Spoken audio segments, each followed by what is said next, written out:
Bismillah.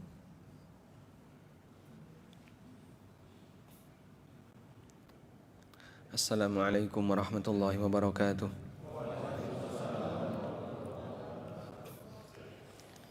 Alhamdulillahi rabbil alamin. Wassalatu wassalamu ala ashrafil mursalin Nabiyyina wa maulana Muhammadin wa ala alihi wa sahbihi ajma'in. Wa ashhadu an la ilaha illallah wahdahu la syarika lah. Wa ashhadu anna Muhammadan abduhu wa rasuluh sallallahu alaihi wa ala alihi wa sahbihi wa man tabi'ahum bi ihsanin ila yaumiddin. Alhamdulillah, puji syukur kita haturkan kehadirat Allah Subhanahu wa taala pagi ini di Masjid Al-Ikhlas. Ini daerah Jababeka ya. Cikarang Baru. Allah Subhanahu wa taala mengumpulkan kita dalam semangat belajar bersama. Semoga Allah jadikan forum ini forum yang diberkahi. Barangkali ada di antara jamaah sekalian yang persiapan kerja karena sekarang hari Jumat, sehingga mungkin nanti kajiannya tidak panjang-panjang. Anda masuk kerja jam berapa? Jam 7. Kayaknya nggak cukup kalau nggak jam 7 berangkat dari sini. Jam 8. Setengah 8. Berarti telat nggak apa-apa ya? Telat, uzurnya kenapa? Kajian itu boleh nggak? Oh nggak boleh. Nah, karena yang mau kita bahas tentang masalah amanah. Sebagaimana dalam pengumuman temanya menjadi pengusaha dan karyawan yang amanah. Baik. Terlebih dahulu kita akan bahas tentang apa itu amanah. Kita tahu bahwa Allah Subhanahu wa taala memerintahkan kita untuk menjalankan amanah dan menunaikannya kepada yang berhak. Sebagaimana yang Allah tegaskan dalam Al-Qur'an, "Innallaha ya'murukum an tu'addul amanati ila ahliha." Sesungguhnya Allah perintahkan kalian untuk menunaikan amanah kepada yang berhak. Dan Nabi SAW menyebutkan keutamaan seorang pedagang yang amanah. Rasulullah SAW bersabda, "At-tajirus saduqul amin ma'an nabiyyin was-siddiqin wasyuhada was-salihin yaumal qiyamah." Seorang pedagang yang jujur dan amanah, mereka akan dikumpulkan oleh Allah bersama para nabi, para siddiqun, para syuhada, dan orang-orang soleh besok di hari kiamat. Keutamaan yang luar biasa. Karena kita tahu pedagang itu hari-harinya yang dipegang apa Pak? Pedagang sehari-hari yang dipegang apa? Belum tentu nyekel uang Pak. Dia yang dipikirkan kan barang dagangan, bisnis, intinya urusan dunia. Tapi pedagang yang jujur dan amanah dikumpulkan dengan orang yang kesibukannya dakwah, kesibukannya agama, bersama para nabi, para siddiqun, para syuhada. Kesibukan para nabi, siddiqun, dan syuhada itu apa? Kegiatan agama. Ada orang yang kesibukannya urusan dunia, tapi digabungkan oleh Allah, dikumpulkan oleh Allah di hari kiamat dengan orang yang kesibukannya untuk kegiatan agama, para nabi, siddiqun, dan syuhada. Karena pedagang ini punya keistimewaan apa itu? Dia jujur dan amanah. Menunjukkan bahwasanya sikap jujur dan amanah, berusaha untuk menjaga amanah, ini adalah hal yang berat, sehingga Allah berikan keutamaan yang besar bagi mereka yang bisa menjaga sikap jujur dan amanah. Selanjutnya kita akan mengenal lebih dalam tentang apa itu amanah. Bapak Ibu yang dimuliakan Allah Subhanahu wa taala, jika kita lihat dalam Al-Qur'an, amanah bisa kita bagi menjadi dua. Amanah dalam makna umum dan amanah dalam makna khusus. Kita ulang. Amanah dalam Al-Quran ada dua, amanah dalam makna umum dan amanah dalam makna khusus. Amanah dalam makna umum mencakup semua perintah dan larangan yang ada dalam syariat. Amanah dalam arti umum mencakup semua perintah dan larangan yang Allah turunkan dalam syariat. Sehingga semua perintah, semua larangan, semua aturan itu adalah amanah dalam makna umum. Dan Allah Subhanahu wa taala berikan kepada manusia untuk menjalankan amanah ini dimulai dari ketika dia sudah baligh. Apabila dia tidak menjalankan perintah dan larangan, tidak menjalankan perintah dan menjauhi larangan, akan ada konsekuensi besok di akhirat. Dulu pernah ditawarkan kepada langit, bumi dan gunung untuk menjalankan amanah ini, namun makhluk-makhluk yang besar itu tidak sanggup untuk mengembannya. Allah Subhanahu wa taala berfirman di surat Al-Ahzab ayat 72. Surat Al-Ahzab ayat 72. Inna aradnal amanata 'alas samawati wal ardi wal jibal fa'abaina ay yahmilnaha wa ashfaqna minha wa hamalahal insan innahu kana zaluman jahula. Inna aradnal amanah, kami pernah tawarkan amanah. Dan amanah yang dimaksud apa tadi? Syariat, yang isinya perintah, larangan dan aturan. Kami pernah tawarkan amanah ini kepada langit, bumi dan gunung. Fa'abaina ayyahmilnaha, tapi mereka tidak sanggup, tidak mau untuk menanggungnya. Subhanallah, makhluk-makhluk besar, langit, bumi dan gunung, ketika diberi tugas untuk menjalankan perintah, larangan dan aturan, gak sanggup. Wa ashfaqna minha, dan mereka ketakutan karena konsekuensinya berat. Berhasil menjalankan ada balasannya, gagal menjalankan juga ada balasannya. Makhluk-makhluk besar ini mereka ketakutan untuk menerimanya. Lalu siapa yang menerimanya? Makhluk-makhluk yang kecil, manusia. Wa hamalahal insan, kemudian diemban oleh al-insan, oleh manusia. Kemudian Allah katakan, innahu kana zaluman jahula. Namun sayangnya manusia itu zalim lagi bodoh. Kenapa disebut zalim? Karena manusia banyak melakukan pelanggaran. Dan orang ketika bermaksiat, apakah dia mendolimi Allah? Manusia ketika bermaksiat, meninggalkan perintah atau melanggar larangan, apakah dia mendolimi Allah? Maha suci Allah. Allah tidak dirugikan dengan kemaksiatan manusia. Berarti hakikatnya mendolimi siapa, Pak? Diri sendiri. Disebut oleh Allah, innahu kana zaluman. Manusia itu banyak berbuat zalim, artinya banyak berbuat maksiat. Baik bentuknya meninggalkan perintah, meninggalkan perintah, melakukan larangan, atau meninggalkan aturan. Jahulan lagi bodoh. Bodoh di sini maksudnya gimana? Dia tidak tahu konsekuensi buruk yang akan dia dapatkan.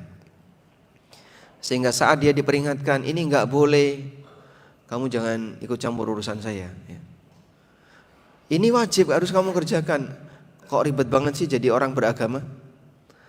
Sehingga sebagian orang berpikir beragama itu ganggu kebebasan.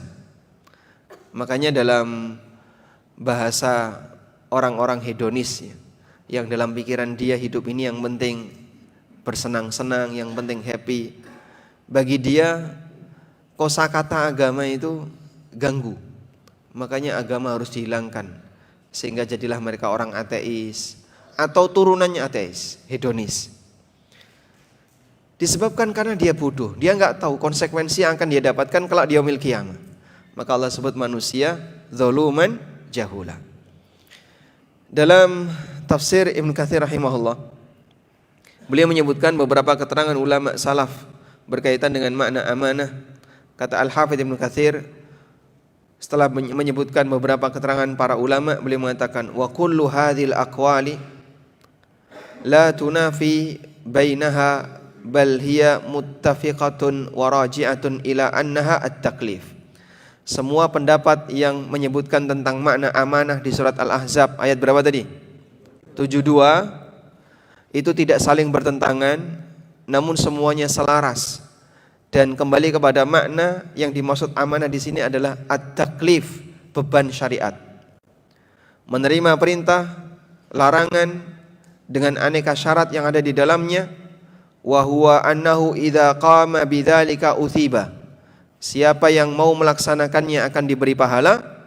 Wa in tarakaha uqiba. Tapi siapa yang meninggalkannya akan dihukum. Manusia sanggup untuk mengembannya ala dha'fihi wa jahlihi wa zulmihi, padahal dia adalah makhluk yang lemah, makhluk yang bodoh, makhluk yang zalim. Sementara makhluk yang besar seperti apa tadi, Pak? Langit, bumi dan gunung yang besar-besar tidak sanggup untuk menerimanya. Tapi makhluk yang kecil, yang ringkih, pilek dikit sudah enggak masuk, tidak ke masjid, itu sanggup untuk menerimanya.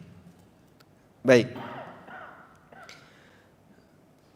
Illa man waffaqallah wa billahil musta'an, kecuali orang yang diberi taufik oleh Allah.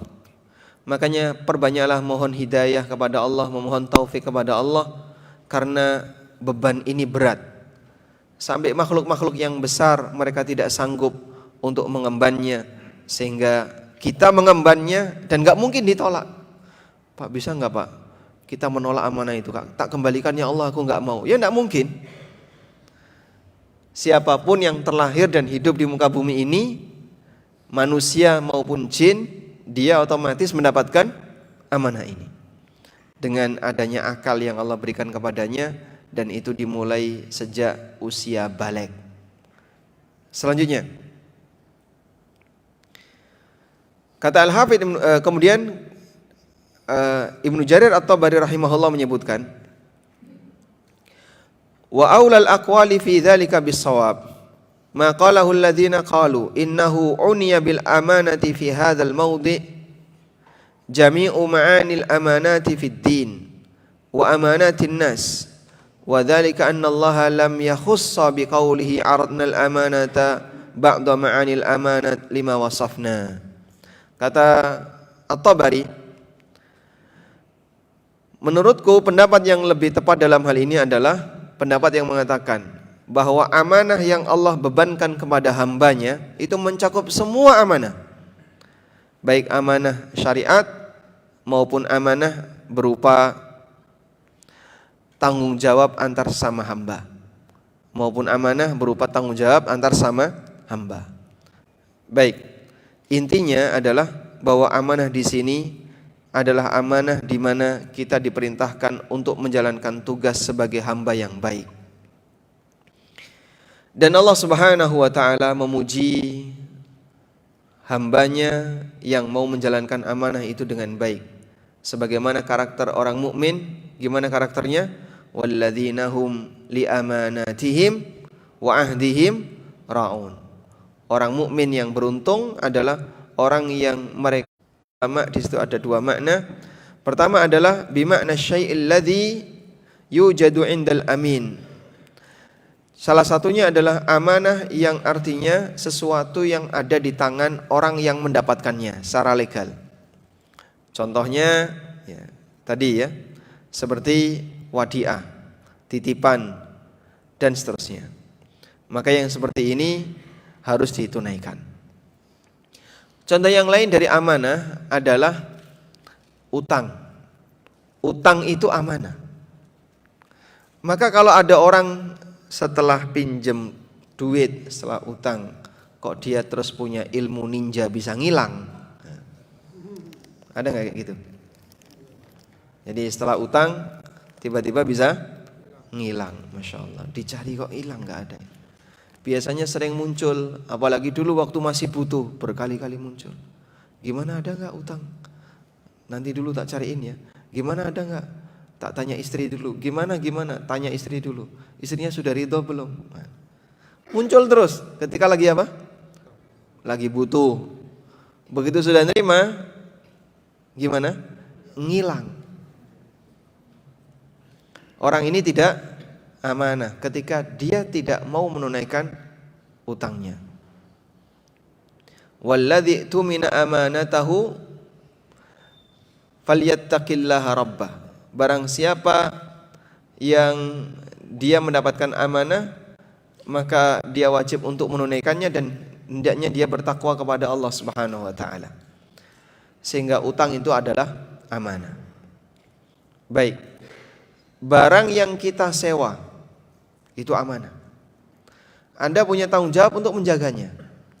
Ada banyak orang yang kadang nyewa barang tertentu dipakai secara tidak amanah. Misalnya sengaja dibuat rusak. Kalau rusak nggak ngomong, ya, terutama misalnya kendaraan ya. Kalau rusak tidak menyampaikan dan seterusnya. Padahal itu kerusakan karena keteledoran dia. Maka orang semacam ini kalaupun nggak mau ganti, nanti akan ada urusan yang panjang di yaumil qiyamah. Karena ini termasuk amanah. Transaksi kredit yang belum lunas, cicilan itu amanah nggak? Amanah. Untuk ditunaikan sesuai dengan kesepakatan yang berlaku. Anda mendapatkan tugas lalu membawa barang milik perusahaan, dipegangi mobil, dipegangi alat, itu amanah. Enggak boleh sembarangan, harus dijaga dengan baik. Ada banyak sekali kegiatan-kegiatan amanah yang kita lakukan dan itu masuk pada kategori perintah Allah Ta'ala, innallaha ya'murukum an tu'addul amanati ila ahliha. Allah perintahkan kepada kalian untuk menunaikan amanah kepada yang berhak. Baik. Orang yang menerima jasa servis, barang yang ada di tempatnya selama belum diambil itu apa? Amanah. Wajib untuk dijaga. Jadi masalah sekarang, Pak, ada banyak orang yang servis barang ke saya sudah selesai tapi nggak diambil-ambil selama bertahun-tahun. Apa yang harus dilakukan? Apa yang harus dilakukan, Pak? Dirosok, dijual, kasihkan pondok, atau bagaimana? Ya, nah ini dihubungi ngilang. Banyak orang yang pintar ilmu ninja tadi ya. Jadi yang bersangkutan itu misalnya yang punya dia udah merasa bosan dengan barang itu. Ini kalau saya bawa pulang buat apa juga, di sini memenuhi gudang. Akhirnya dititipkan ke tukang servis, biarin di gudangnya tukang servis. Lalu apa yang harus dilakukan? Nah, ini pentingnya tukang servis paham tentang aturan dalam menjalankan amanah. Kalau dia nggak paham, dia jadi korban. Pada saat dia menerima barang itu, jika dia ingin lepas dari amanah, maka dia harus declare di awal. Dia menyatakan di awal, barang yang kami servis akan kami simpan maksimal selama sebulan. Jika lebih dari sebulan, kami tidak bertanggung jawab. Ya? Sampaikan kepada yang servis, ini Pak ya ketentuannya. Pokoknya saya hanya maksimal nyimpan sebulan. Nanti barang Bapak akan kami tanggali waktu masuk. Jika Bapak tidak ngambil dalam waktu sebulan, saya nggak tanggung jawab. Kalimat tidak tanggung jawab, Anda taruh di pinggir jalan, hilang, selesai sudah. Loh kok barang saya hilang? Bapak sudah lebih dari 1 bulan, saya nggak tanggung jawab. Nah tadi ya, menolak titipan boleh nggak? Menolak titipan? Boleh. Sehingga dia mau dititipi tapi dalam masa 1 bulan. Bapak boleh titip di tempat kami maksimal 1 bulan. Lebih dari 1 bulan saya nggak mau terima Pak. Pokoknya 1 bulan, ini maksimal batasnya. Kalau sampai Bapak tidak mengambil lebih dari 1 bulan, kami tidak bertanggung jawab. Artinya apa? Kami tidak mau menerima titipan lebih dari sebulan. Anda mau taruh di depan, Anda mau taruh di jalan, hilang. Kemudian kok belakangan dia datang setelah 3 bulan. Mana barang saya? Lah tahu Pak. Lah terus kan saya servis di sini. Coba Bapak lihat tanggalnya. Udah 3 bulan. Saya nggak tanggung jawab. Barang Bapak hilang karena saya sudah naruh barang itu di luar. Loh kok kamu tidak jaga? Kenapa ditaruh di luar? Saya bersedia hanya selama 1 bulan. Dia nggak boleh nuntut. Dunia akhirat. Karena status yang salah siapa? Posisi yang salah yang servis tadi. Kenapa dia tidak segera ambil sesuai dengan kesepakatan yang berlaku? Baik. Contoh yang lain. Ada orang beli tapi tidak langsung diambil. Misalnya beli semen 10 sak. Semen itu bertahan berapa lama untuk tidak batu? Tidak membatu. Semen kan lama-lama jadi batu ya. Itu bertahan berapa lama? Sebulan? Tergantung cuaca ya. Kalau di cuaca kering, dia nggak boleh kena hujan kan? Nggak boleh kena air. Sebulan cukup? Sebulan misalnya. Anggaplah sebulan. Jadi orang beli semen lalu tidak diambil selama sekian hari misalnya. Boleh nggak pihak toko menolak untuk dititipi? Kan itu sama dengan sudah dibeli tapi dititipkan di mana? Di toko. Boleh nggak toko nolak? Boleh. Sehingga disampaikan kepada yang bersangkutan, Pak, kalau semen Bapak tidak diambil selama maksimal sepekan, kami tidak bertanggung jawab. Artinya semen Bapak nanti kok sobek bungkusnya, dimakan tikus, orang doyan ya. Atau jadi batu dan seterusnya mengeras, kami enggak urusan. Karena seharusnya Bapak sudah beli ya Bapak ambil, jangan malah ditumpuk di toko kami. Boleh seperti itu? Boleh. Hukumnya boleh. Baik. Intinya dalam masalah ini, apabila kita dititipi dan kita tidak bersedia, sampaikan di awal, jangan didiamkan. Karena kalau Anda diam bersedia, maka punya tanggung jawab untuk menjaga. Sampai kapan? Ya sampai orang yang ngambil. Dan itu akan jadi beban bagi Anda. Taib. Ada orang titip dana misalnya, saya mau titip dana, tolong disalurkan. Kalau nggak bisa, tolak. Saya nggak sanggup untuk menyalurkannya, Bapak bisa titipkan kepada yang lain. Nah, lalu seperti ini kalau bayar boleh nggak? Kalau berbayar boleh nggak? Ada orang yang mau titip ke kami zakat untuk Palestina. Wah, saya bingung cara menyalurkannya gimana? Saya nggak pernah ke Palestina dan nggak tahu gimana caranya untuk menyalurkan ke Palestina. Ini kan dalam rangka untuk jihad. Iya, kita tahu hal yang baik. Cuman masalahnya ini amanah untuk menyalurkan ke sana kita nggak punya akses. Kalau Bapak salurkan sendiri kan belum tentu juga bisa, biayanya juga mahal. Maka yang seperti ini kalau memang nggak bisa, ditolak dari awal. Baik. Selanjutnya, bentuk amanah yang kedua. Ini amanah dalam makna khusus ya, dalam muamalah. Bentuk amanah yang kedua adalah hifdzu asrarin nas, menjaga rahasia masyarakat. Menjaga rahasia masyarakat itu ada dua. Pertama adalah rahasia yang dipesan oleh yang bersangkutan. Misalnya, saya mau cerita ke Bapak, tapi tolong jangan diceritakan ke yang lain ya. Ini rahasia. Siap. Udah? Dalam posisi itu, maka yang bersangkutan wajib menjaga rahasia tersebut. Dia tidak boleh cerita ke yang lain. Kemudian dia cerita ke yang lain. Cuman kamu aja ya yang saya ceritain. Jangan cerita ke siapa-siapa ya. Si A cerita kepada si B, B cerita ke C, C kepada D. Setiap dia mau cerita, bilangnya satu itu. Cuman kamu loh yang saya ceritain. Saya nggak cerita sama yang lain. Ini rahasia. Jangan kau ceritakan kepada siapapun. Nanti C cerita sama D. Cuman kamu ya yang saya ceritain. Ini rahasia. Jangan kau cerita kepada siapapun. Ya, kayak gitu dia muter terus balik lagi ke si A. Loh, kamu tahu dari mana? Haddatsani fulan bin fulan qala haddatsana fulan bin. Saya punya sanad ini. Ternyata setelah dirunut, oh B yang bocorin. Subhanallah. Dan menjaga rahasia itu susah atau tidak, Pak? Susah. Sebab orang terkadang punya hawa nafsu, didorong ingin cerita. Ayo cerita, ayo cerita. Kamu tahu nggak sih kalau kayak gini? Ada apa memang? Tahu nggak? Ada apa? Nah, bikin kepo dulu. Kalau kepo kan dia tanya. Saat tanya dia cerita. Oh, saya itu sebenarnya nggak mau cerita, tapi dia kepo tanya terus. Kamu sendiri yang kemudian bikin dia kepo. Coba kalau kita diam, kita menjaga rahasia itu, maka dia tidak akan kepo.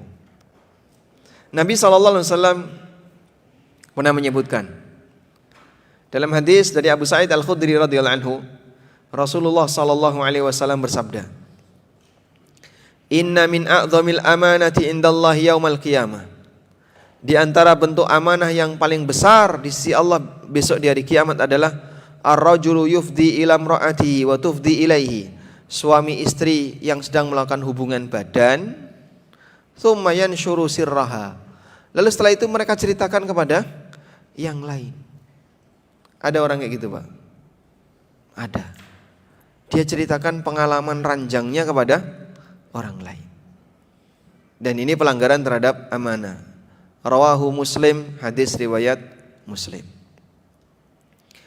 Termasuk juga ketika dipesankan. Nabi SAW bersabda dari Jabir bin Abdullah radhiyallahu anhuma, qala Rasulullah sallallahu alaihi wasallam, "Idza haddatsa ar-rajulu bil hadithi, tsumma iltafata fahiya amanatun." Apabila ada orang yang berbisik kepada orang lain dan dia tolah-toleh, maksudnya tolah-toleh itu apa? Hah? Nengok kanan kiri, maksudnya apa? Mencari situasi yang aman. Sebelum dia ngomong dia lihat. Sebentar ya. Sebelum dia ngomong dia lihat kanan kiri dulu. Setelah itu baru dia mendekat kepada orang itu, terus disampaikan. Saya mau sampaikan ke kamu ya. Tolah-toleh dulu, aman. Baru dia sampaikan. Cukup hanya dengan tolah-toleh kata Nabi SAW, fahiyya amanah, ini amanah. Walaupun yang bersangkutan tidak ngomong rahasia. Paham ya? Baik. Rawahu Abu Dawud wa Tirmidzi wa qala hadza haditsun hasan. Hadis riwayat Abu Dawud dan Tirmidzi dan beliau mengatakan hadis ini hasan. Baik. Jadi bentuk yang kedua ini adalah dipesankan amanah dalam makna yang kedua itu dipesankan untuk dijaga. Pesan jaga rahasia ini ketika Anda bocorkan berarti Anda tidak menjaga amanah. Ada bentuk yang kedua. Bingung nggak ini pembagiannya? Tidak kan? Amanah ada makna umum, makna khusus. Makna khusus di sini meliputi satu, amanah berupa harta milik orang lain di tangan kita secara legal yang harus kita kembalikan. Yang kedua adalah menjaga rahasia. Nah, jaga rahasia ini ada dua, dipesankan untuk dijaga. Yang kedua, rahasia yang kita lihat dari orang lain dan itu tidak sopan untuk diceritakan. Misalnya kita sempat memergoki teman kita berbuat maksiat. Memergoki teman berbuat maksiat. Satu jamaah masjid misalnya. Sudah? Terus satu ketika Anda lihat salah satu teman jamaah yang rajin sholat melakukan maksiat, apapun maksiat itu. Saat Anda melakukan maksiat, dia tahu kalau Anda lihat. Wah, itu kan kagetnya Masya Allah. Jantungnya bisa deg-degan itu. Orang ini lihat ya, tahu dia. Wah, deg-degan enggak? Deg-degan. Maka pada posisi itu kita jangan ceritakan ke orang lain. Karena yang bersangkutan ketika kita tahu, kita lihat, saat dia tahu kita lihat, dia itu ketakutan.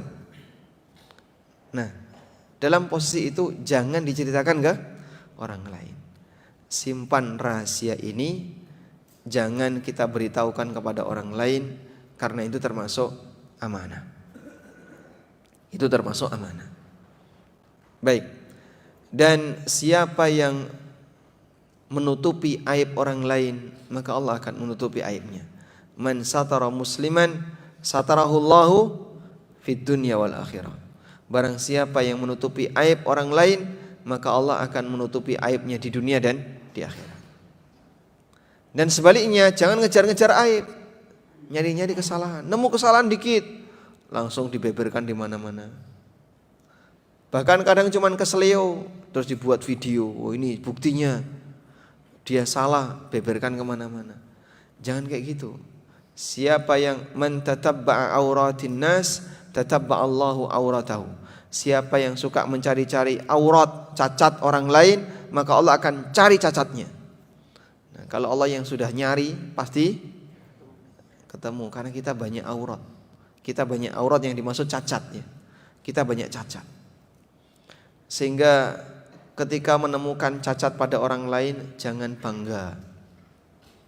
Begini Pak ya, manusia itu ketika nggak punya prestasi, maka cara dia untuk bisa lebih unggul adalah menjatuhkan yang lain. Sehingga ada tipe orang yang dia ketika ngomong dengan orang lain itu sukanya merendahkan yang lain, menyebutkan cacat orang lain, menyebutkan kekurangan orang lain, karena dia nggak punya prestasi untuk bisa mengunggulkan dirinya. Maka ketika dia nggak bisa naik, cara agar tetap di atas, nginjek yang lain. Ada model orang seperti itu. Udah? Sehingga dia setiap kali ketemu orang lain cerita tentang kekurangan tetangganya, kekurangan temannya, kekurangan siapa, selalu seperti itu. Sebab dia nggak punya prestasi. Kalau dia punya prestasi, ya dia dihargai oleh orang lain dengan prestasinya. Ketika nggak punya prestasi, dia ingin meminta penghargaan dari orang lain dengan menginjak yang ada di sekitarnya. Ya, kadang nyari-nyari cacat, nyari-nyari kekurangan yang ada pada diri orang lain. Baik. Selanjutnya, as-suratu tsalitsah. Bentuk amanah dalam makna khusus yang ketiga adalah al-mas'uliyat wal manasibul ammah wal khassah. Tanggung jawab dan jabatan. Bentuk amanah yang ketiga adalah tanggung jawab dan jabatan.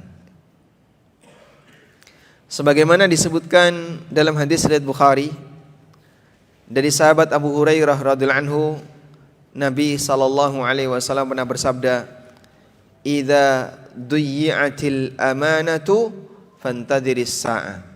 Apabila amanah itu disia-siakan, maka tunggulah as-sa'ah, kiamat. As-sa'ah di sini maksudnya adalah kiamat. Hadis ini ada sababul wurudnya. Ada orang Badui yang tanya kepada Nabi sallallahu alaihi wasallam, kapan kiamat? Lalu Nabi SAW mengatakan, idza duyyi'atil amanah. Apabila amanah itu disia-siakan, fantadhiris sa'ah, maka tunggulah kiamat. Qala, kemudian sahabat bertanya, kaifa idha'atuha ya Rasulullah? Bagaimana bentuk menyia-nyiakan amanah itu ya Rasulullah? Kemudian jawab Nabi SAW, idza usnidal amru ila ghairi ahlihi fantadhiris sa'ah. Apabila urusan itu diserahkan kepada yang bukan ahlinya, maka tunggulah kiamat. Jika urusan itu diserahkan kepada yang bukan ahlinya, tunggulah kiamat. Rawahul Bukhari. Apakah Anda mendesak untuk dapat minuman? Ya? Kalau mendesak enggak apa-apa, saya tunggu. Silakan dibagikan dulu. Kalau tidak mendesak mungkin bisa ditunda selesai kajian. Begitu? Baik. Silakan dilanjutkan, diselesaikan dulu. Sampai mana? Oh, sudah. Baik. Kita lanjut ya. Pada hadis riwayat Bukhari, Nabi sallallahu alaihi wasallam mengingatkan apa? Idza duyyi'al amru fantadhiris sa'ah, dan beliau ditanya, apa yang dimaksud duyyi'al amru? Apa yang dimaksud dengan duyyi'al amanah? Amanah yang disia-siakan. Idza usnidal amru ila ghairi ahlihi fantadhiris sa'ah. Apabila urusan diserahkan kepada yang bukan ahlinya, tunggulah kiamat. Makanya seperti ini berat ya. Sehingga orang yang berstatus sebagai pemimpin, yang punya jabatan, dia punya tanggung jawab meletakkan urusan kepada yang berhak. Misalnya, ini jabatan A. Siapa yang paling berhak terhadap jabatan A? Dia wajib nunjuk orang yang paling berhak. Kalau asal-asalan, oh yes, yang penting pokoknya ada yang megang, ini tidak boleh, itu bahaya. Karena termasuk di antara bentuk menyia-nyiakan amanah. Baik, Dan kita mohon kepada Allah Subhanahu wa taala semoga para pemimpin negeri ini bisa meletakkan urusan kepada yang berhak. Ya, jangan sampai gara-gara ganti menteri nanti ganti kurikulum. Kan jadi topik itu ya. Selanjutnya, Wan Abi Dzarrin, dan disebutkan dalam hadis Abu Dzar. Qultu, Abu Dzar mengatakan, "Ya Rasulullah, ala tasta'miluni?" Abu Dzar itu pernah minta jabatan. Coba Pak, kita ada enggak yang merasa lebih baik daripada Abu Dzar?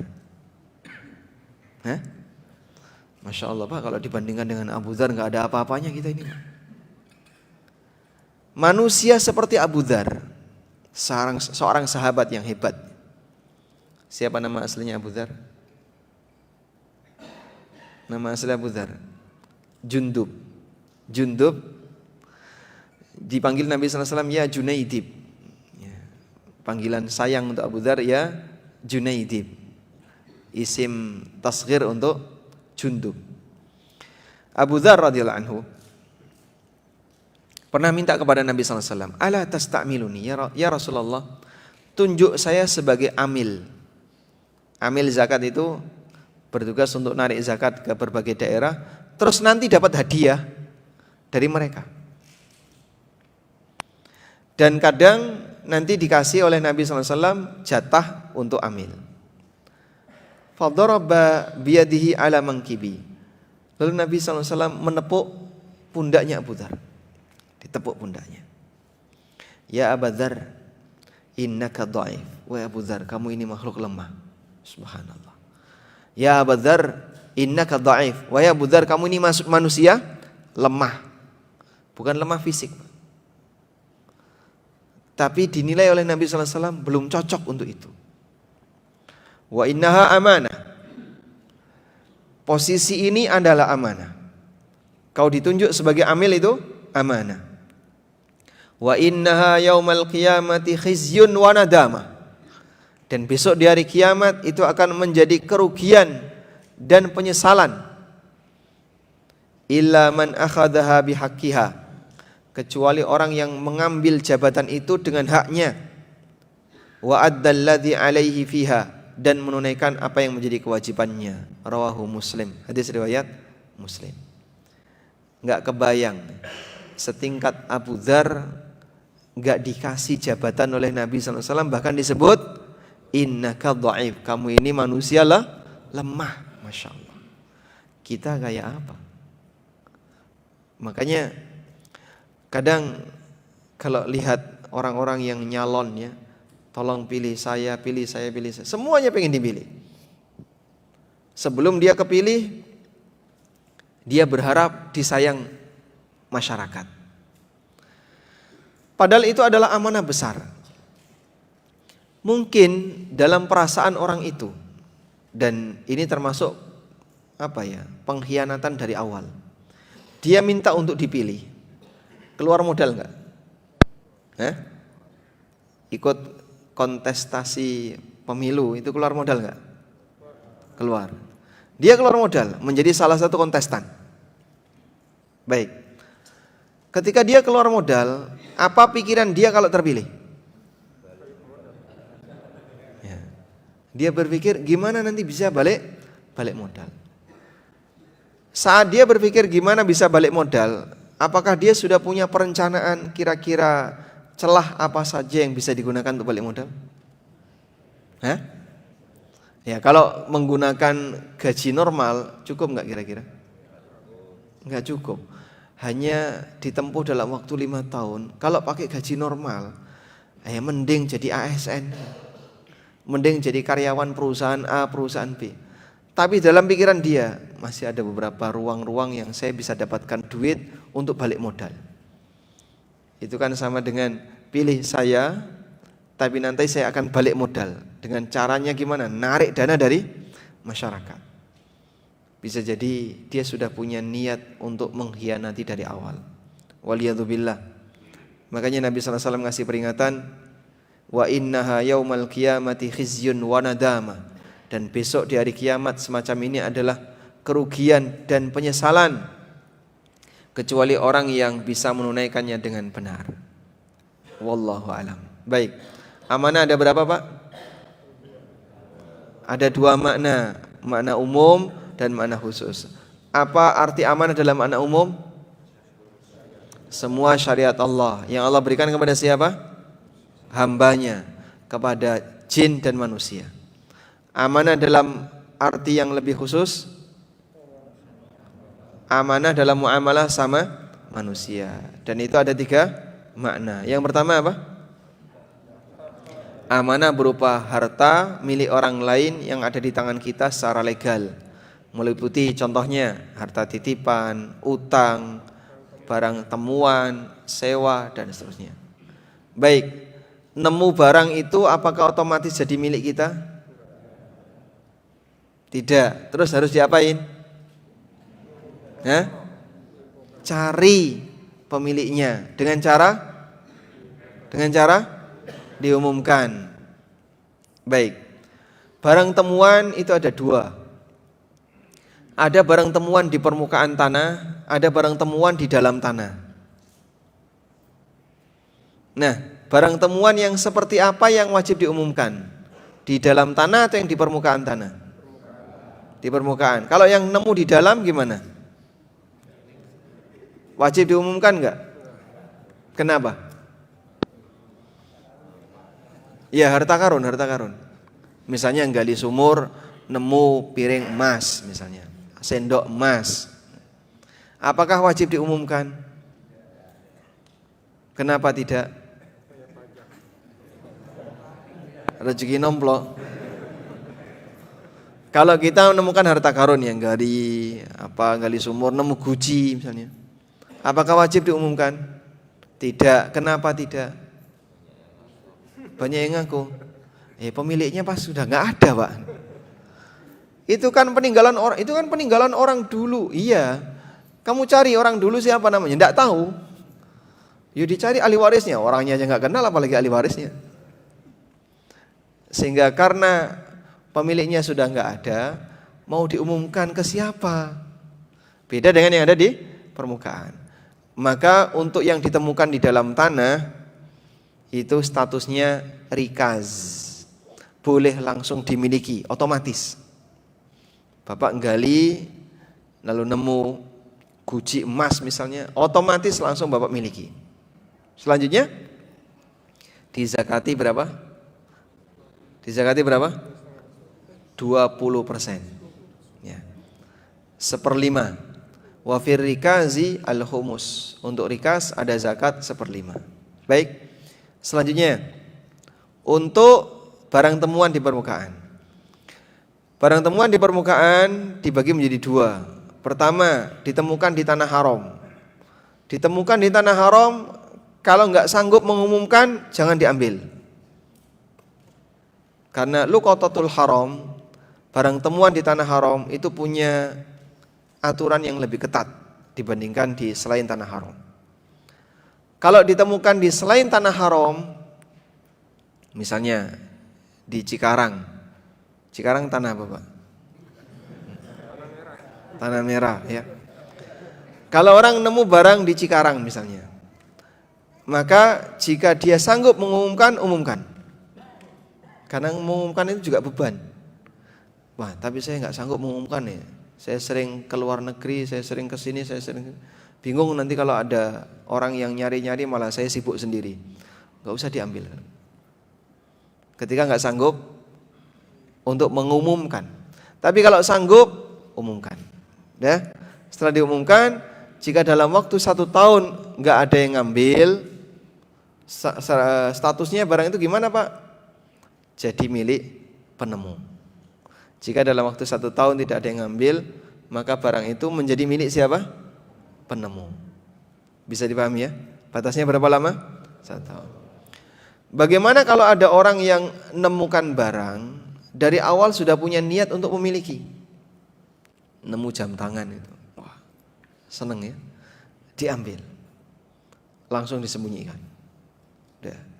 Tiba-tiba dia melihat ada orang yang balik nyari, kok itu kayaknya dia nyari apa ya? Udah biarin aja, nggak bakalan nemu, sudah saya ambil. Kan nemu, saya nggak nyuri kok, saya nemu.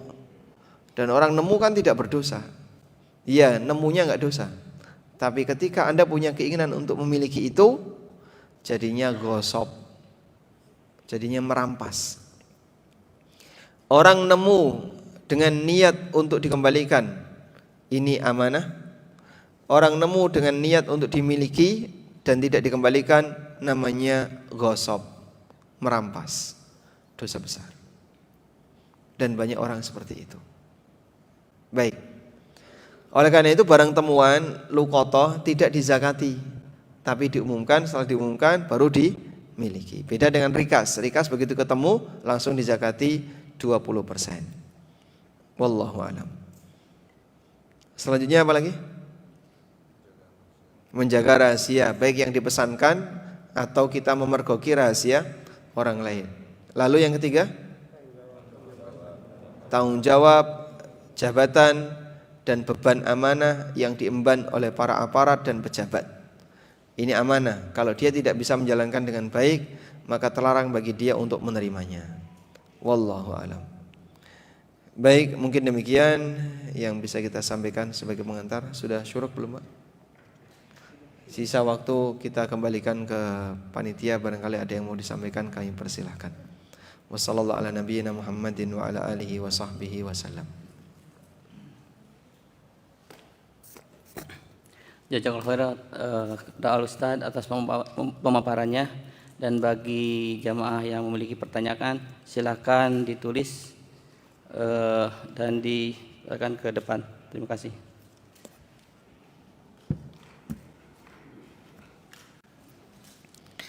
Ini ada pertanyaan pertama yang melalui tulisan dari ibu-ibu ya.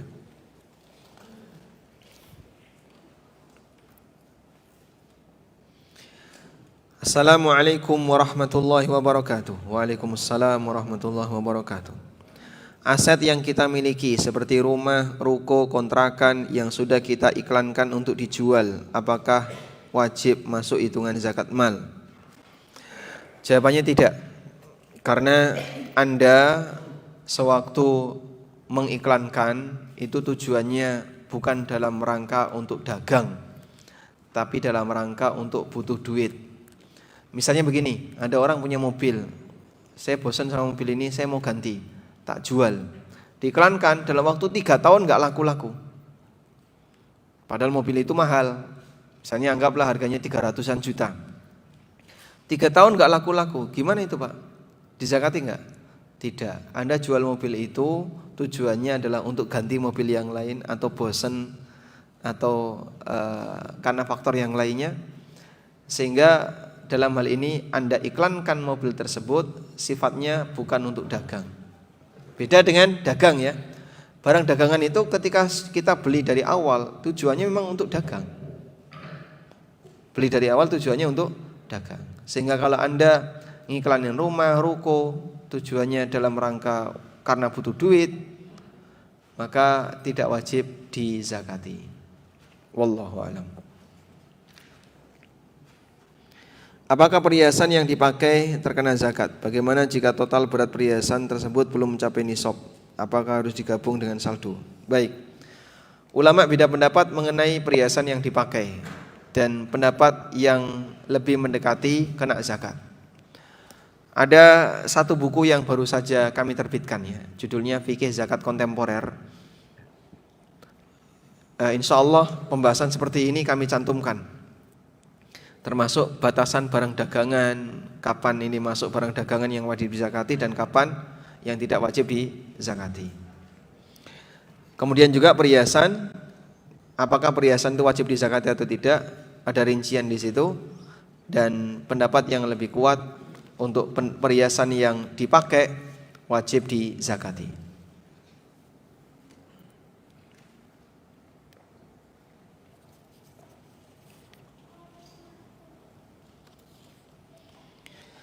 Assalamualaikum warahmatullahi wabarakatuh. Waalaikumsalam warahmatullahi wabarakatuh. Apa hukumnya jika sudah niat umroh tapi karena ada tawaran investasi yang menggiurkan, ia lebih pilih untuk ikut investasi dulu. Baru kalau sudah cair nanti digunakan untuk umroh. Apakah itu ahsan? Baik.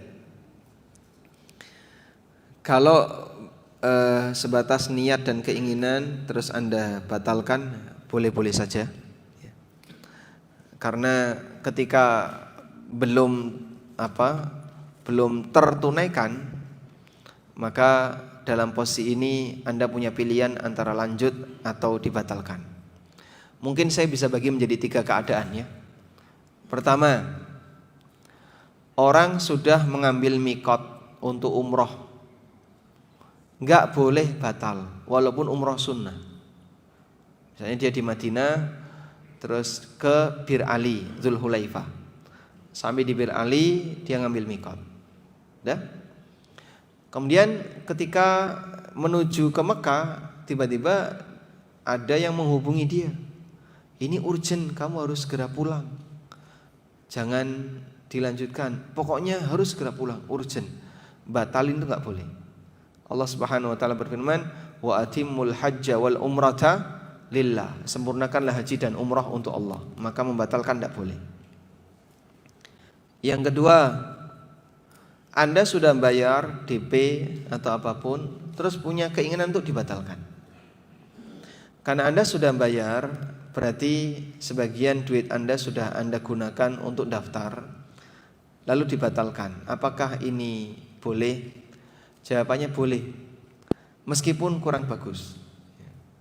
Karena dana untuk ibadah Anda gagalkan hanya demi investasi. Yang ketiga, belum bayar apapun, baru sifatnya direncanakan, dana ini akan saya gunakan untuk umroh, terus Anda tertarik untuk investasi, insya Allah tidak masalah. Wallahu a'lam.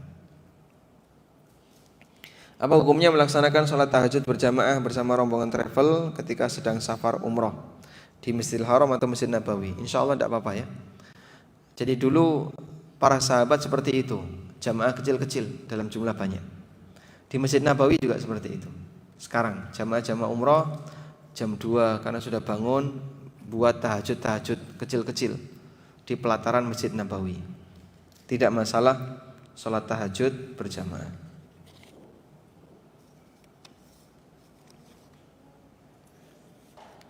Assalamualaikum. Waalaikumsalam. Apakah cucu dari anak perempuan mendapatkan warisan dari kakeknya? Enggak dapat, karena statusnya dzawil arham. Statusnya dzawil arham. Baik, coba Pak, ini siapa yang dapat warisan ya? Saya kasih kasus. Seorang kakek punya harta 5 miliar ya. Sudah punya 2 anak, Budi dan Wati. Biar gampang ya. Budi itu laki atau perempuan? Nggak usah ditanya ya. Punya 2 anak, Budi dan Wati. Udah? Budi punya anak Siti. Wati punya anak Rudi. Udah hafal ya? Yes. Selanjutnya, istrinya kakek ini mana Pak? Udah nggak usah ditanya, maunya tinggal kakek itu aja ya. Budi meninggal 2020. Wati meninggal 2021. Kakek meninggal 2024 pasca pemilu. Sudah? Berarti ahli warisnya tinggal siapa? Cucu.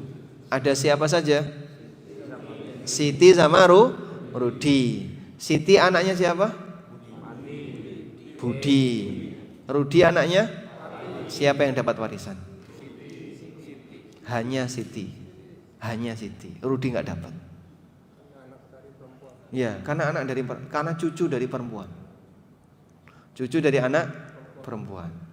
Sehingga Rudi nyambung ke kakek melalui seorang perempuan namanya dzawil arham, nggak dapat. Terus semuanya ke Siti tadi. Berapa Pak? Ya semuanya. Loh kan Siti sendirian. Iya, dia dapat setengah sebagai jatah dan sisa jatah warisnya setengah karena dia cucu sendirian. dan dia dapat sisa. Nah ini kalau nggak punya iman ya berantem. Maka Siti diminta pengertian, masa 5M kamu ambil sendiri, cuman 5 meter kok Pak. 5M 5 meter.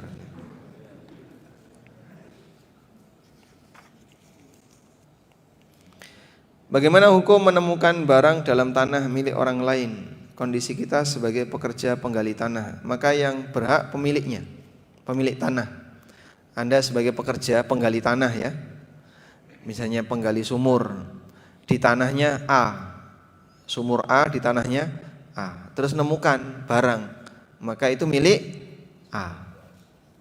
Kecuali kalau A merelakan bawa aja Pak, saya nggak butuh, silahkan.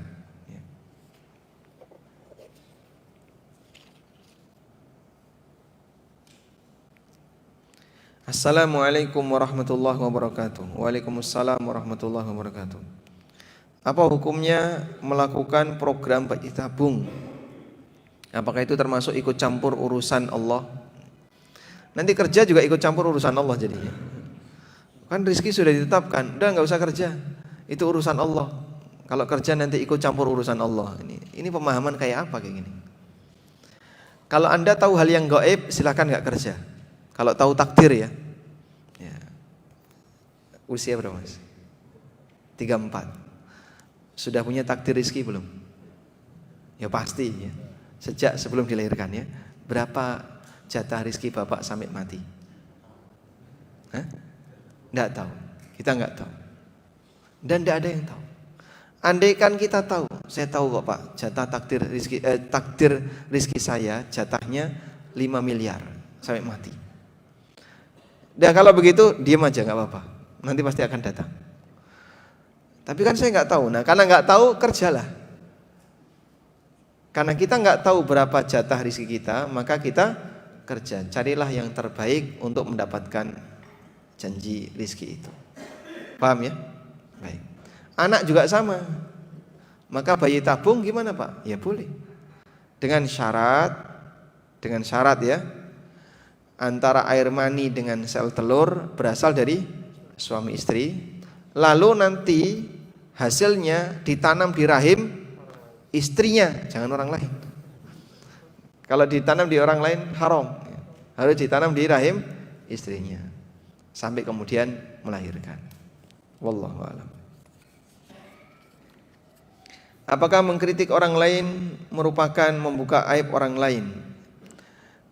Baik, seperti apa sih cara mengkritik yang benar? Si A memergoki B berbuat maksiat, ya. Lalu si A cerita kepada C, D, E, saya tadi ketemu B, orangnya kayak gini. Ini aja dalam rangka amar ma'ruf nahi mungkar ya. Saya ceritakan ke kamu. Amar ma'ruf nahi mungkar kok malah cerita ke orang lain. Ya, setan kadang membisikkan kayak gitu atas nama amar ma'ruf nahi mungkar, tapi yang sasarannya malah nggak diberitahu. Pelaku maksiatnya malah tidak dinasihati. Yang dinasihati siapa? Orang lain. Kamu jangan tiru deh, si B itu melakukan kayak gini, kamu jangan tiru ya. Ini bukan amar ma'ruf nahi mungkar, ini menyebarkan kemungkaran. Terus amar ma'ruf nahi mungkar yang benar gimana Pak? Si A harusnya sampaikan ke B, gak boleh kayak gitu B, kamu jangan lakukan itu. Oh iya saya minta maaf. Jangan minta maaf ke saya, pokoknya kamu jangan lakukan itu, wajib tobat. Ya saya akan tobat, selesai sudah. Sehingga tidak melebar ke yang lain.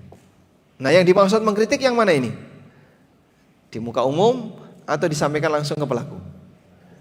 Nah kalau disampaikan ke pelaku itulah amar ma'ruf nahi mungkar. Tapi kalau disebarkan ke tempat umum, ini bukan amar ma'ruf nahi mungkar, ini menyebarkan kemungkaran yang baru, namanya ghibah. Dan orang lebih senang yang ghibah daripada amar ma'ruf nahi mungkar. Makanya klaim ini dalam rangka amar ma'ruf nahi mungkar dusta itu. Yang betul itu ghibah. Wallahu a'lam. Jadi kalau mau mengkritik orang lain, ya caranya sampaikan kepada yang bersangkutan. Saya tadi lihat kamu melakukan seperti ini itu salah. Maka saya nasihati ya, saya luruskan yang benar seperti ini. Apakah boleh menetapkan syarat dan ketentuan untuk yang servis barang kepada kita? Misalnya dalam jangka waktu tertentu barang tersebut menjadi milik yang servis. Nah kalau gitu nggak boleh, itu merampas ya. Kalau sampai 1 bulan Bapak tidak ambil, ini saya ambil, jadi milik saya. Nah itu merampas namanya. Tapi kalau sampai 1 bulan Bapak nggak ambil, saya tidak tanggung jawab, itu boleh. Berarti saya tidak menerima titipan.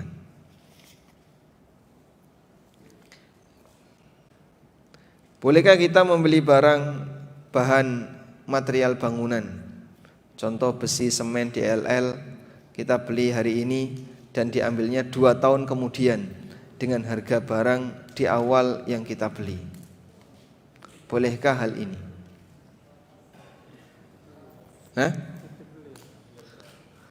Ada orang yang punya rencana, saya punya rencana mau renovasi tahun depan atau 2 tahun lagi. Terus dia nyicil dari sekarang. Cara nyicilnya bukan dengan ngumpulin duit, disimpan duit. Wah itu bisa berbahaya ya. Tapi cara nyicilnya adalah dia taruh di toko material, beli besi, beli semen, beli ini. Tapi diambilnya besok ya, kalau saya bangun. Nah ini ada 2 keadaan. Pertama, waktunya nggak jelas. Saya bayar dulu. Kapan diambilnya? Besok, nanti kalau saya bangun. Kapan Pak? Nggak tahu, pokoknya nanti kalau saya bangun. Insya Allah, pokoknya yang penting sebelum Dajjal muncul sudah saya. Nah, waktu yang nggak jelas seperti ini nggak boleh.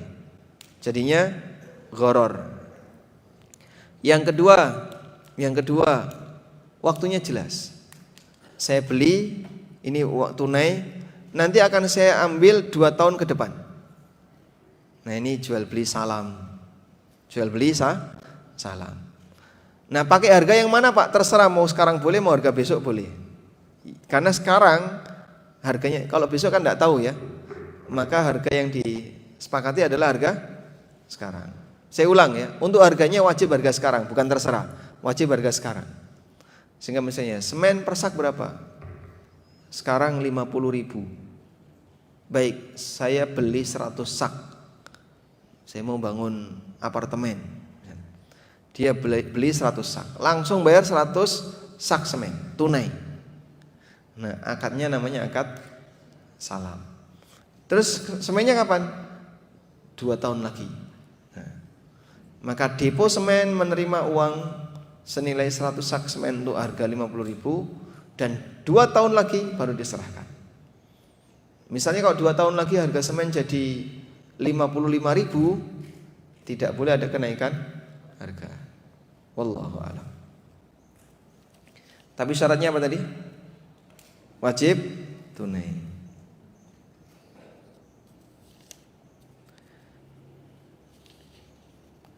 Assalamualaikum. Waalaikumsalam. Bagaimana jika tertulis apakah arisan haram? Bagaimana jika tertulis yang dapat sudah di list? Apa ini? Apakah termasuk utang? Maksudnya gimana? Bagaimana jika tertulis yang dapat sudah di list? List kan di daftar.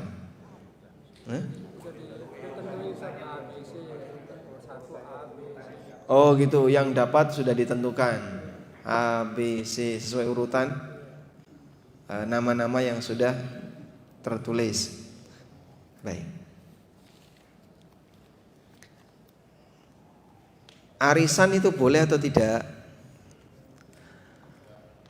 Ada yang mengatakan arisan hukumnya nggak boleh. Dan ini pendapat yang disampaikan oleh Syekh Dr. Al-Fauzan hafizahullah ta'ala. Dan ada yang mengatakan arisan boleh.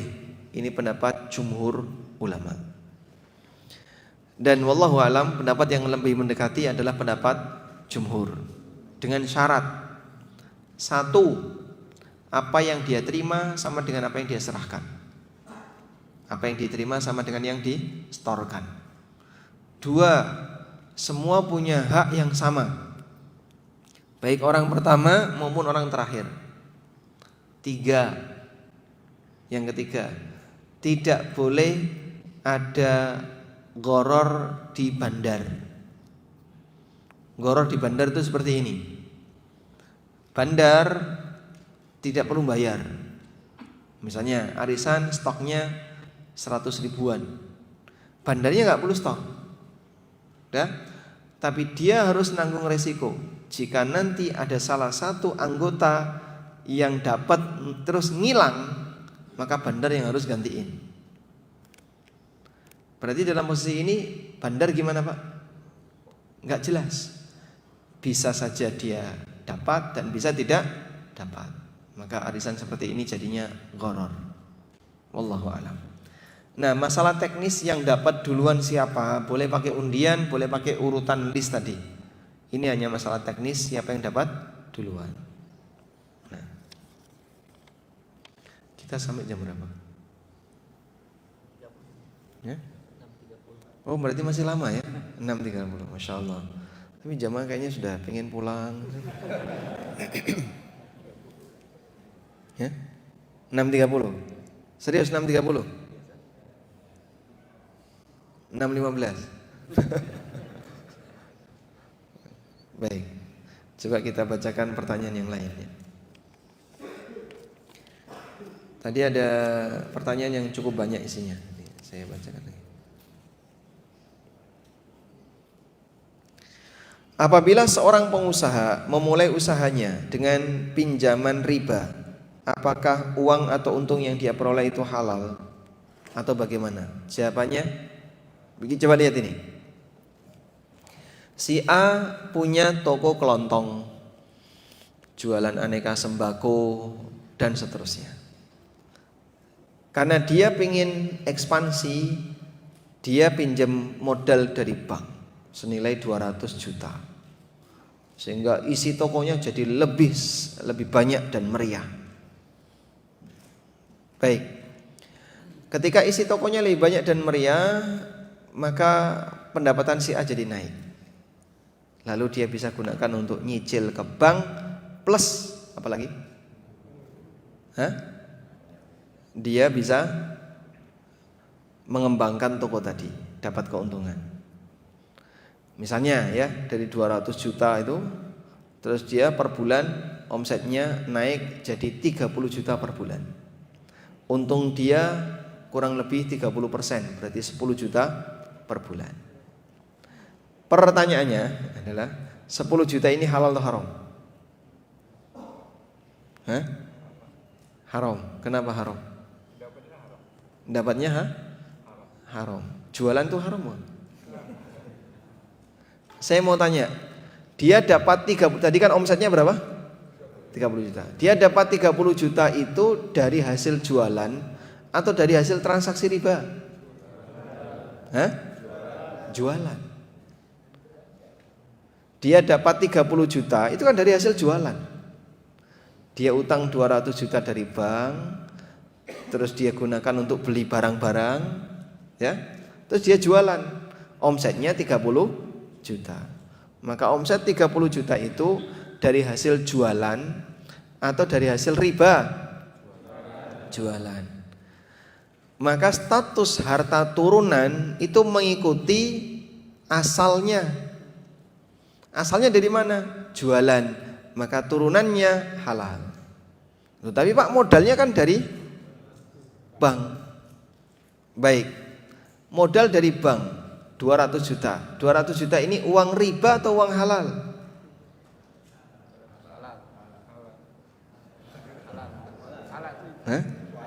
Kenapa halal? Uangnya halal atau haram? Halal. Kenapa halal?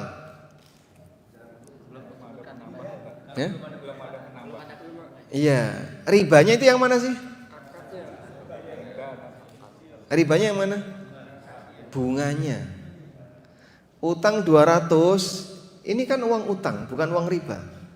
Tapi toko ini, si A ini ketika nyicil, rumus cicilan sama dengan pokok plus bunga. Bunganya ini yang riba. Paham ya? maka si A tidak menerima riba, tapi si A bayar riba. Posisi si A tidak menerima riba. Yang menerima riba siapa? Bank. Kalau si A bayar riba. Bulan ini bayar riba, bulan depan bayar riba, terus seperti itu. Sehingga uang haramnya yang mana? Ribanya. Anggaplah 200 juta tadi, bunganya 20 juta, 10%. Selama 3 tahun misalnya. Maka si A nerima 200 juta itu halal, tapi dia ngasih 20 juta ke bank dengan nyicil tadi, itu dosa bagi dia, karena status dia memberi makan riba. Sebagaimana disebutkan dalam hadis dari Jabir bin Abdullah, beliau mengatakan, la'ana Rasulullah SAW akilar riba wa mukilahu wa katibahu wa syahidai. Rasulullah SAW melaknat pemakan riba dan pemberi makan riba. Nah, si A ini jadi pemberi itu, dilaknat oleh Nabi SAW. Insya Allah paham sampai di sini? Baik. Berarti kalau dia ngambil modal dari bank, apakah hasilnya halal? Halal. Alhamdulillah Pak. Berarti kalau gitu kita ajak teman-teman tuh. Ini salah paham. Jawaban yang saya sampaikan ini sifatnya adalah solusi bagi orang yang sudah punya kasus, bukan ajakan untuk berkasus. Bisa dibedakan? Nah, kalau tujuannya untuk ajakan berkasus, ya salah. Loh, katanya halal. Iya halal, tapi bukan ajakan orang untuk transaksi riba. Itu ngajak orang untuk bermaksiat. Dia akad riba itu maksiat, dan dia membayari cicilan tadi yang ada bunganya itu juga maksiat. Dosa besar yang dilaknat Nabi SAW. Sehingga bagi yang sudah terlanjur gimana? Solusinya kayak tadi. Percepat cicilan, kalau bisa tutupi segera. Bapak punya uang apa? Utangnya berapa? Sekian. Dia langsung bleng sekali. Nah, ketika ditutupi sekali kan berarti dia kena laknat sekali. Tapi kalau tiap bulan nyicil, bulan ini kena laknat, bulan depan dilaknat lagi, bulan depan dilaknat lagi, dosa besar yang dilakukan berulang. Dan jangan remehkan ya. Memberi makan riba itu termasuk dosa yang dilaknat oleh Nabi sallallahu alaihi wasallam. Wallahu a'lam.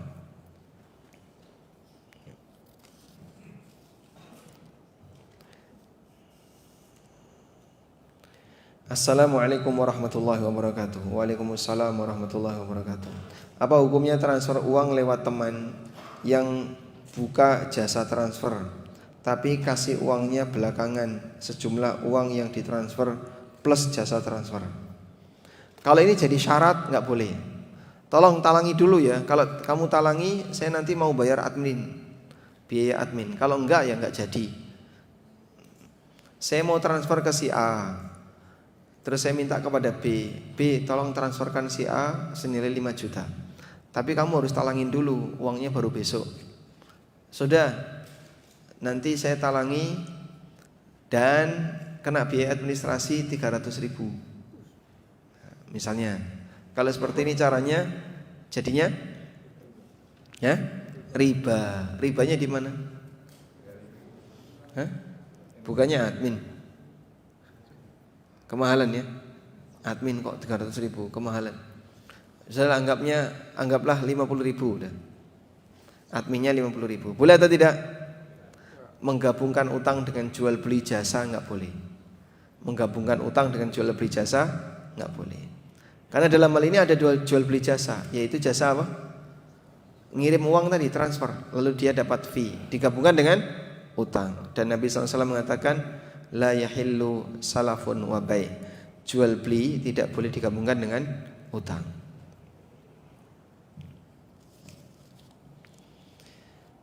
Jika ada yang utang kita lelah nagih.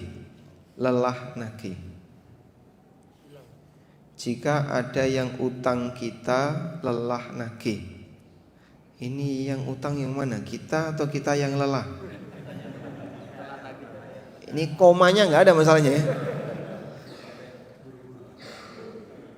Kalau komanya di sini, jika ada orang yang utang, koma, kita lelah nagih. Nah, berarti kita yang punya piutang.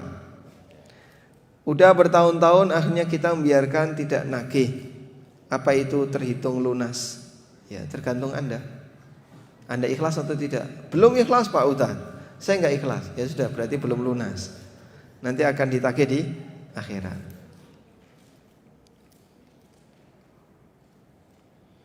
Tapi kita tidak ridho jika yang utang adik ipar, boleh nggak kita nagih? Ya boleh.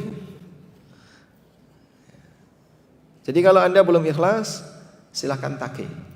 Kalau sudah ikhlas, ya nggak usah ditagih. Bagaimana kalau misalnya kita jadikan sebagai tabungan di akhirat sengaja? Udahlah, saya nggak usah tagih, nanti aja tak tagih di akhirat. Ini mencelakakan orang lain. Kalau kamu belum ikhlas, sampaikan, utangmu sekian ya, tolong dikembalikan. Kalau belum, ikhlas. Tapi kalau sudah ikhlas ya, tidak masalah, nggak usah ditagih.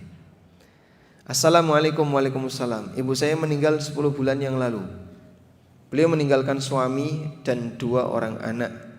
Kedua orang tua saya selama hidupnya berdagang. Ibu saya meninggalkan warisan, perhiasan, dan uang. Apakah harta yang ditinggalkan harus dibagi waris atau harta tersebut masih milik suaminya? Baik, maka yang jadi pertanyaan adalah tadi Anda sebutkan ibu warisannya perhiasan dan uang. Itu asalnya dari mana? Dari pemberian bapak atau milik ibu? Tapi kalau di sini dinyatakan kedua orang tuanya hidupnya berdagang. Jika ini berdua, suami istri berdagang, berarti istri juga punya harta.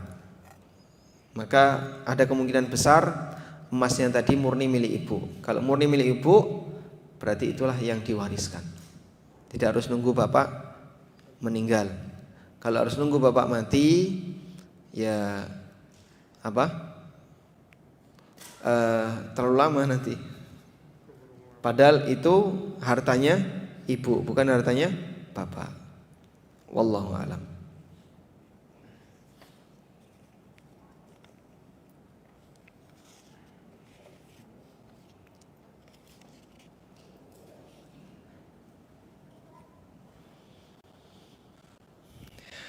Ada pertanyaan, apakah boleh saya telah DP umroh lalu ingin berangkat namun dana belum cukup, lalu sisa harga dibayar setelah umroh dan dicicil karena ada fasilitas mencicil? Boleh ya, selama Anda punya kesanggupan untuk menyelesaikan, hukumnya diperbolehkan. Atau asan kami berangkat menunggu ruko terjual, namun untuk jual aset saat ini agak sulit. Nah, nggak jelas kayak gini, jangan-jangan nanti duluan meninggal daripada umrohnya, sehingga nggak jadi umroh. Wallahu a'lam. Penjawab ya. Baik, mungkin demikian yang bisa kita sampaikan. Semoga apa yang kita bahas ini bermanfaat, dan semoga Allah Ta'ala jadikan kita sebagai hamba yang amanah dimanapun posisi kita berada, baik kita sebagai pengusaha, sebagai karyawan, sebagai aparatur negara, atau yang lainnya. Wassallallahu ala nabiyyina Muhammadin wa ala alihi wa sahbihi wa sallam. Wa akhiru da'wana anil hamdulillahi rabbil alamin. Wassalamualaikum warahmatullahi wabarakatuh.